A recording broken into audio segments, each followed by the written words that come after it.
मेरे प्यारे खुदा के प्यारे बेटे और बेटियों, मेरे आदरणीय बुज़ुर्गों, प्यारे बहनों और भाइयों, मेरा आपको सलाम पहुँचे।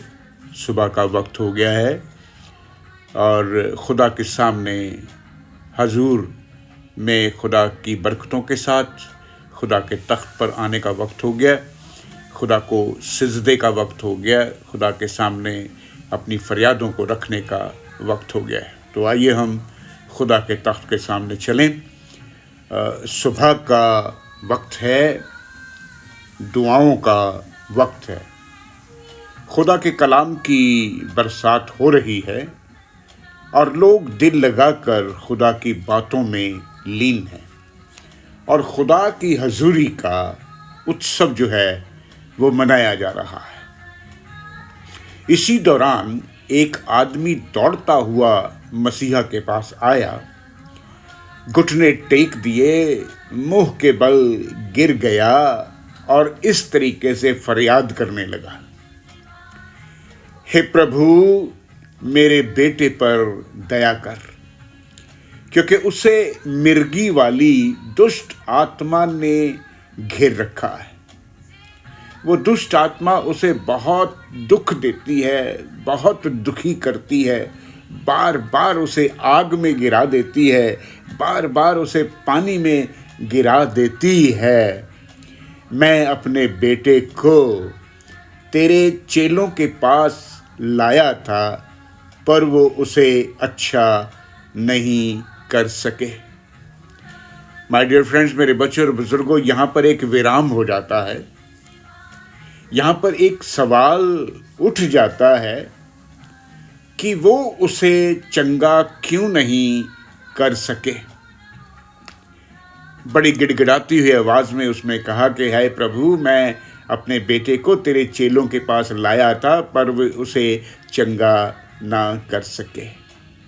I brought him to your disciples, but they could not heal him because lack of faith, पहली बात।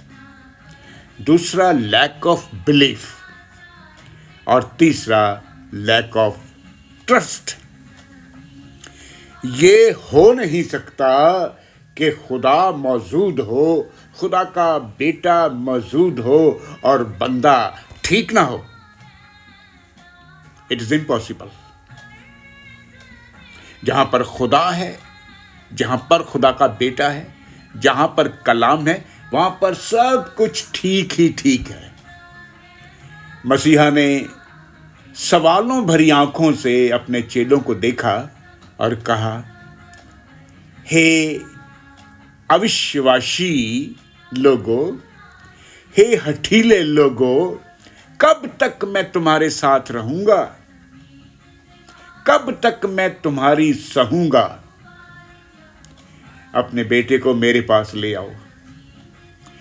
मसीहा ने उस दुष्ट आत्मा को झिड़का और दुष्ट आत्मा दूर, कोसों दूर निकल गई और बेटा चंगा हो गया।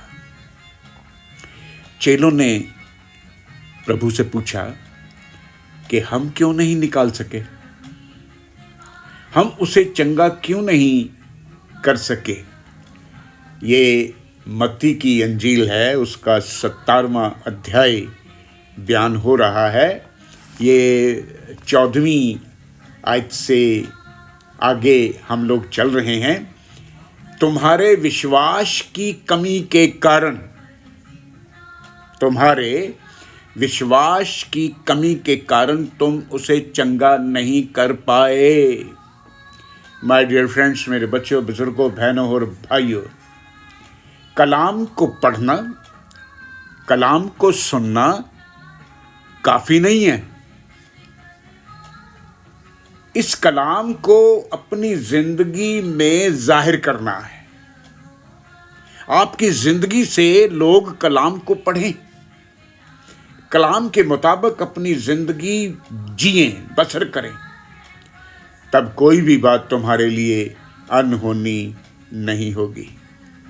इन्हीं शब्दों के साथ मैं आज के इस पाक और पवित्र कलाम को, ये मत्ती की अंजील थी, उसका 17वां अध्याय था, 14 आयत से लेकर के 20 आयत तक बयान हो रही थी। और आज की आयत जो मैं आपके लिए छोड़ने जा रहा हूँ वो इसी चैप्टर की आखिरी आयत का बी पार्ट है, दूसरा हिस्सा है। मत्ती 17:20 का बी पार्ट लिखा गया है कि तो कोई भी बात तुम्हारे लिए अनहोनी नहीं होगी, जो कुछ चाहोगे वो हो जाएगा, जो कुछ मांगोगे वो मिल जाएगा। खुदा की बरकतों के साथ मैं कलाम को यहीं पर पूरा करता हूँ। खुदा बाप, खुदा बेटे और खुदा पाक रूह के नाम से आमीन आमीन।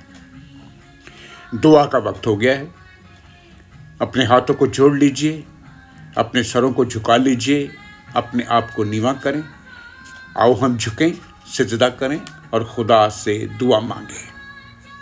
हस्ते ममूर जो लोग घुटनों पर आना चाहते हैं वो घुटनों पर आ जाएं।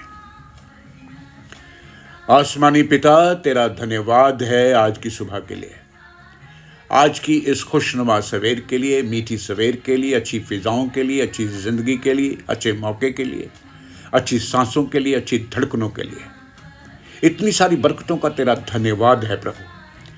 आज तू रोज़ की तरह आज फिर अपनी बरकतों से हमें मामूर करेगा, हमें भरेगा, हमारी ज़रूरतों को पूरा करेगा, हमारे दिल के ख्याल और मनोकामनाओं को पूरा करेगा। आज जितने बच्चे और बुज़ुर्ग तेरे सामने बैठे हैं प्रभु, इन्हें ख़ास तौर पर अपने पाक और पवित्र हाथों में रखना, इनकी ज़रूरतों को पूरा करना। खुदा बाप, जो इस समय बीमार हैं, किसी तंगी में हैं, किसी तकलीफ़ में हैं, उनकी तंगी तकलीफ़ बीमारी को दूर करना खुदा बाप, और वो तुझ में खुश व खुर्रम हो करके आज की ज़िंदगी को बसर करें। आज नए जन्मे बच्चों को, उनकी माँओं को तेरे पाक और पवित्र हाथों में रखता हूँ खुदा बाप। आज जितने लोग एग्जामिनेशंस में हैं, टेस्ट में हैं, इंटरव्यूज़ में हैं, बच्चों के रिज़ल्ट्स आने वाले हैं प्रभु, उनमें तेरा ख़ास आसरा रहे, तेरी अपरंपार कृपा बनी रहे। मैं ख़ास तौर पे बेटी स्टेफी पीएम के लिए तुझसे दुआ चाहता खुदा, आज उनके टेस्ट में उनकी मदद करना, उनकी सहायता करना परमेश्वर, ताकि वो तुझ में विश्वास में बढ़ करके अपने टेस्ट को पूरा करे और खुशियों में मसरूफ़ हो जाए। मैं सब लोगों की भलाई चाहता हूँ खुदा बाप, सब लोगों के विश्वास को मजबूत करें खुदा बाप, ताकि वो हर एक काम को तेरे नाम में पूरा करें और तुझसे बरकतों पर बरकतें हासिल करते चले जाएं। इस दुआ को सुनो और कबूल करो। तेरे इकलौते बेटे हमारे खुदावंद मसीह यीशु के नाम से मांग लेता हूँ, आमीन आमीन। खुदा में आप सबकी सलामती हो। सलामती के साथ अपने काम काज पर जाएं, अपनी रोज़ी रोटी पर जाएं, अपनी दिहाड़ी पर जाएं। अपना ख्याल रखें, अपने परिवारों का ख्याल रखें और ख़ास तौर पे अपने बुज़ुर्गों का ख्याल रखें। रब रखा।